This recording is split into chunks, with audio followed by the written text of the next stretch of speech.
Warship foundered.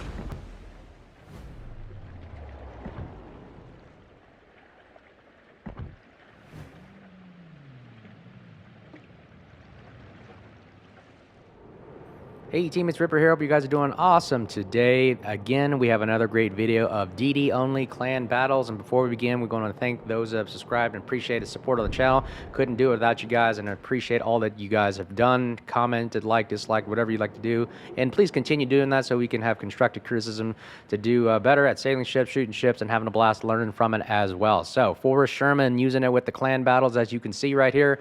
Look at this shot right here. I had to include this in here because it just looks really sexy, by the way. Look at that camo, the guns, the aiming. And this is some of the artwork that I really appreciate that Wargaming does. Look at the water. It just looks so real. I mean, man, have I said enough that this is how cool this game looks? Very good simulation, but Ragnar also supporting in the background right there. I mean, what a deadly combo right here. Ragnar, Forrest Sherman, two of my favorite gunboat DDs sailing together in formation, as well as a full-up DD all-out clan battle.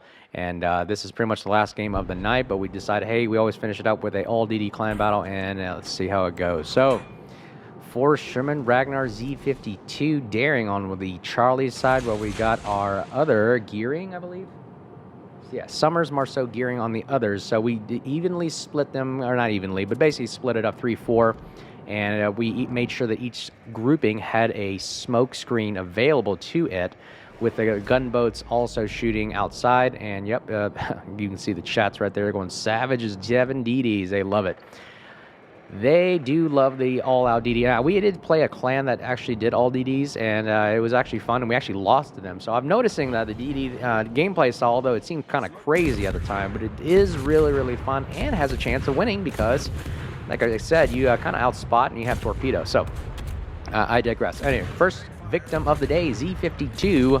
Now, the Z52, the beauty about having a Z52 on your team is it has that 6-kilometer hydro, and we have that hydro acoustic being activated right there by our Z52, and that helps out with the spotting. And here we go, everybody, let's go open fire on the other Z52. Eliminating their DD with only our DDs gives us a major advantage because it knocks out the eyes and ears of the other team, and we have a major advantage right there. So look at all the the HE spamming shells we got on the Z52, and he is regretting everything right now. On fire, just keep firing into the blind. Come on, one lucky shell. Bam! There we go. Ragnar gets the kill. Way to go, Ragnar. And we have eliminated one of their DDs, and now we're just hoping the other DD on the other side will be eliminated, and we have the advantage of just of nothing but DD, torp, gunboating, and spotting and smoke. Oh my goodness, there's Republics going, holy cow, this stinks. So, as you can tell right now, we're not really capping at the moment because really there's no need to. I've always said that the strategy is not to cap first. The game wins majority of the time with whoever can hold the caps the longest at the very end and who has the ships at the very end as well. So, capping first is kind of just like a, I want to say cliche or just some kind of pipe dream that says, oh, we're going to win if we cap first. Not necessarily. So, now, you can cap first with smartly. I mean, if it's nobody there, obviously cap first. But, I mean, it shouldn't be your priority. You should really first spot, figure out where people are at, and then make the decision as to where you want to spot, where you want to position, as well as figure out who needs the most help once you figure out where everybody's at. As you can see right now, we got the booster going down the middle right now, and we're going to go ahead and switch to the almighty sap shells on the Forrest Sherman, which are very deadly when it comes to cruisers, as you can see right here. And here comes the full broadside booster right there, and he's at 45,000 HP, and let's see how much damage we are taking off of him. 1,1300 damage. Look at that thing. This thing is melting in front of our eyes. You can see his HP or bar is just slowly ticking down, that little white tick mark saying, hey, it is going down. We actually hit our friendly destroyer with our torp boat. Sorry, teammate. And we're just going to go ahead and wither this booster down as best we can. He does have the radar. I think it was a Shimakaze. Summers removes him from the battlefield. Other team has lost all of its DDs and spotting capabilities. We are now full advantage right now, and we are going to go switch to full Yoshino right here. with a full broadside sap shells to watch his HP pull. I mean, these sap shells do some significant damage. They don't pin everything, of course. You got to realize that. It does pin about, I believe, 35 millimeters. I could be wrong, but somewhere around that range. So if you got a 50 millimeter deck, you're screwed. And look at that, 45,000 damage HP. He's just going down, down, down, down. Elevator all the way down. And look at this. For the time it takes him to sail past this island, we probably removed about half his HP right there. We are racking up some amazing damage with a little bit of throttle juking here, ladies and gentlemen. Throttle juking does work very, very well at these ranges, as you can just see described right there. Yoshino also has torps, by the way, don't forget that.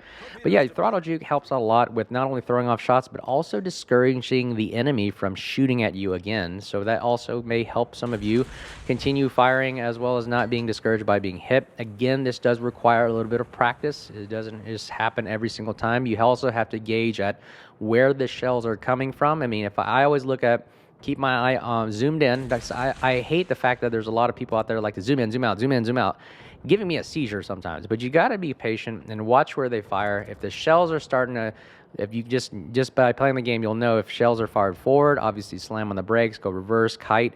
If they start to go to the rear, you can either continue the rear if you have enough speed, or I just go ahead and throttle forward. And you're essentially just dodging the shells based on which angles you think they're coming at. And again, that is a skill that is just developed over time. It is not something that's clear cut or black and white. Looks like the other team is spotting the other three remaining ships on the west side pretty well, so they're not worried. We're going to worry about the Yoshino right here. We've got a good even spread. We've got 2 caps. No need to rush. No need to suicide. Yeah, I believe the Yoshino is going to come around the corner right there, and oh, hopefully we get 1 torpedo hit on him, but he sees them up with, I think he has hydro. I forgot. I don't think he has hydro, but I think he spotted it pretty well. Anyways, we're going to go ahead and see if we can spam and take down more HP off this Yoshino, set him on fire. He fires 1 rear gun. Look at that dispersion. So I'm looking at it, I'm going, it's probably not going to hit me, so I don't want to do much. And I was right. Now, he's shooting at 11 kilometers away. He does some pretty accurate guns. Look, that dispersion's a lot better. Look, it's going forward of my screen, so I'm going to back up. Ooh, actually, I misjudged. See, again, it's an artwork. It's an art form. Sometimes you hit or miss. RNG just kind of screws you up. I thought those were heading in front of me, but sometimes the angles are deceiving. Let's go ahead and see if we can start another fire on this bad boy over here. You have the ability to switch the sap shells if you want to remove the Yoshino. He fires front guns again. I'm going to go ahead and kite away, slam on the brakes. Where does it go? Man, I missed it again. Man, I am doing bad on this throttle juke today. I don't know why. The cool thing about the Sherman, it's got the 2 guns in the back, so you can kind of just slice edge away from the target and still have 2 guns firing. Of course, my 1 gun's damaged at the moment, but you have the ability to have 2 guns firing instead of 1 on most other DDs, but it's cool to have 2 in the back. We go ahead and pop smoke, make sure we get, and he gets another hit on us. Man, this is some good RNG. Now, you realize he's at 9 kilometers now, so he is getting way better accuracy, way better dispersion this range. So we're going to go ahead and just keep smoking up, and look at the rate of fire on this bad boy. Yeah, I say, look, bad move on the Yoshino, because the more and more you hit me, the better adrenaline rush kicks in, and the faster rate of fire I have on this thing. And man, this is why I like the Forrest Sherman so much. It just destroys people with the rate of fire. Almost ridiculous. And here we go. Let's get that rate of fire going up, pumped up those numbers. Get some support from the blank, or his broadside, and we're gonna just keep firing, and we set him on fire, and boom! RIP, back to 40. He is out of the game, and looks like this game is in the bag for us. There, I only have 3 remaining ships. Oh, there goes the Hindenburg burning down as well. We only got 2 more ships, and that is pretty much the game, and that's how the cookie crumbles. But 126,000 damage in the first 8 minutes here, and 1 kill secured for us. Game is almost over, 911 to 367.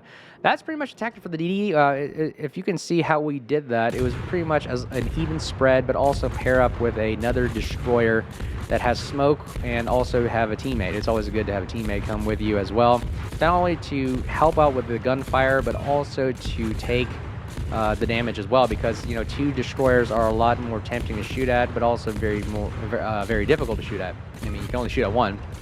So having 2 destroyers flying out there, it causes the enemy team kind of sometimes get confused. They're like, okay, which one do I shoot at? They all look nice and fun, and then that's where all the confusion leads to.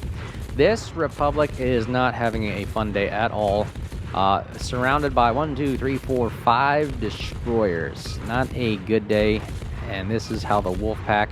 And now you know why wolves travel and hunt in packs.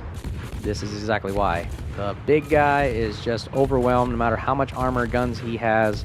The overwhelming sheer volume of confusion, mayhem, firepower is just too much to bear. But anyways, hey, I appreciate the guys for subscribing to help out to grow the channel. I can't thank you guys enough. And like, subscribe, bell button below if you for upcoming, being notified of upcoming videos. Comment on the likes or dislikes, anything we do to get better. And until next time, guys, you guys stay safe. Hope you guys enjoyed the video and hope you learned something as well. Have a great one, and we'll see you guys soon. Cheers.